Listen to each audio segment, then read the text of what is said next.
Justice Frank Seepersad is not only involved in cultural circles, he has his roots deep in spiritual life and has been a pivot for many people in this country. So it is with great pleasure I will invite Justice Frank Seepersad to address us here this evening on this, the third night of Ramleela celebrations here in Palmiste Park. Namaste and Sitaram, Pandit Atmaji, ladies and gentlemen, good evening. It is indeed an honor and a privilege to be here with you tonight to enjoy this third night of Ramleela celebrations. These 10 nights of theatrical productions are the result of hard work and dedication of the non-profit organization For the Love of the Children, and we must collectively express to them our heartfelt gratitude. Ramleela is an indelible and important part of the cultural fabric of Trinidad and Tobago.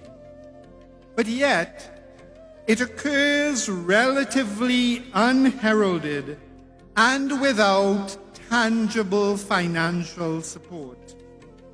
This unique form of street theater incorporates dialogue, storytelling, and dance into a production which informs and inspires us about the epic life of the Hindu deity known as Prabhu Shri Ram.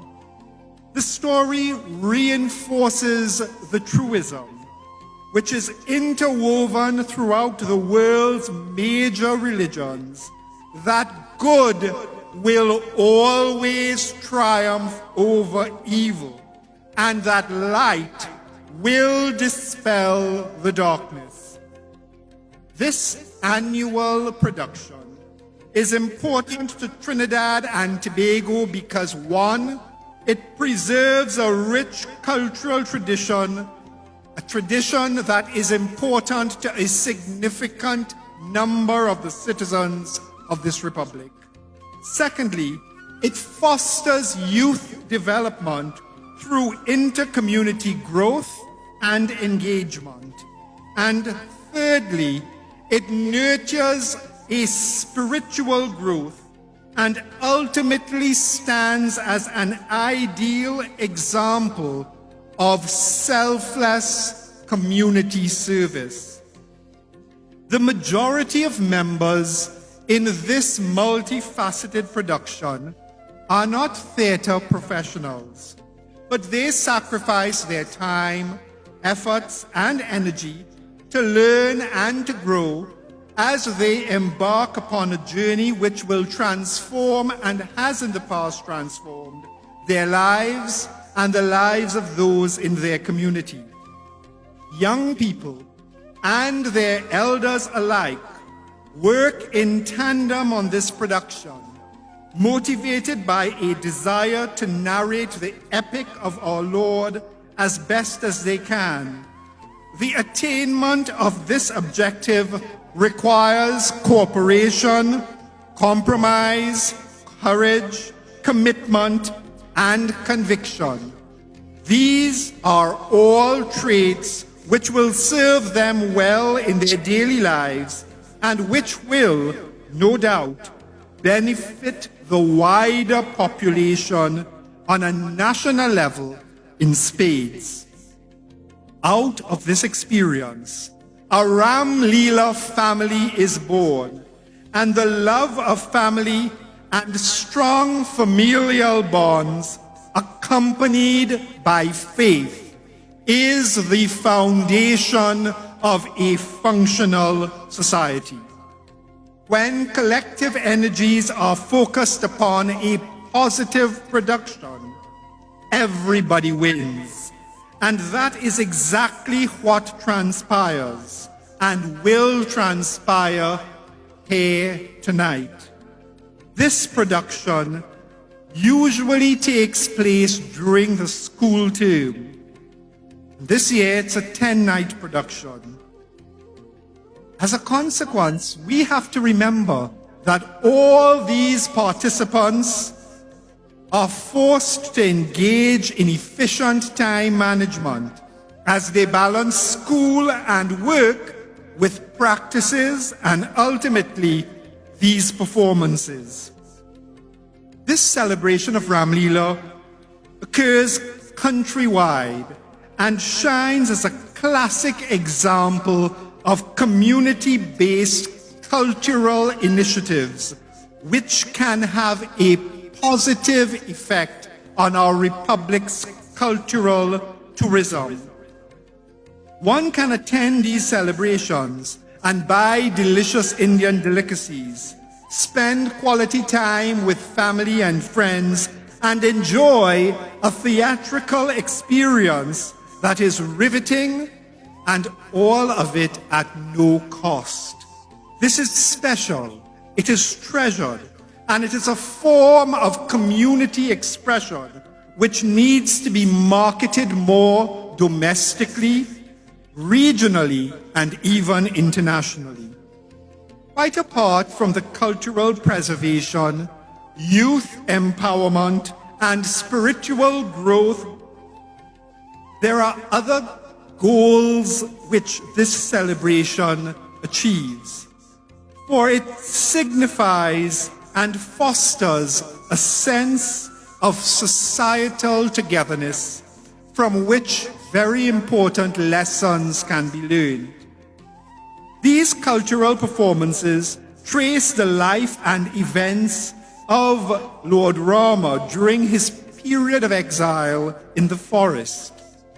During those long and trying years, we are reminded by the life and livelihood of Prabhu Sri Rama that we must live in harmony with our fellow human beings, but we must also live in harmony and unison with our environment. From the Holy Scriptures, we know without a doubt that all of nature sustained Sri Ram, and in return, he showed immense care and consideration for nature and for all those who dwelt in the forest with him. The latter lesson of respecting and appreciating all of nature's offerings is an important and integral part of the Ramayana journey and message. And we are also reminded that Hanuman was only able to save Lakshman, Lord Ram's brother, by effectively retrieving a life-giving plant which was found in the mountains, and nature therefore provided a cure. From time immemorial, Mother Earth has provided us with more than we require to survive. She provides us with what we need to thrive. However, it is undeniable that in the 21st century, we continue to abuse her.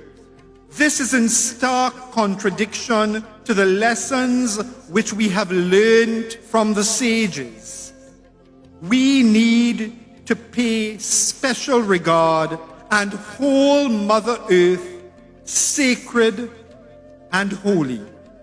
It is undeniable that, like the demon king Ravana, we are plundering and destroying our planet and all that Mother Earth has blessed us with.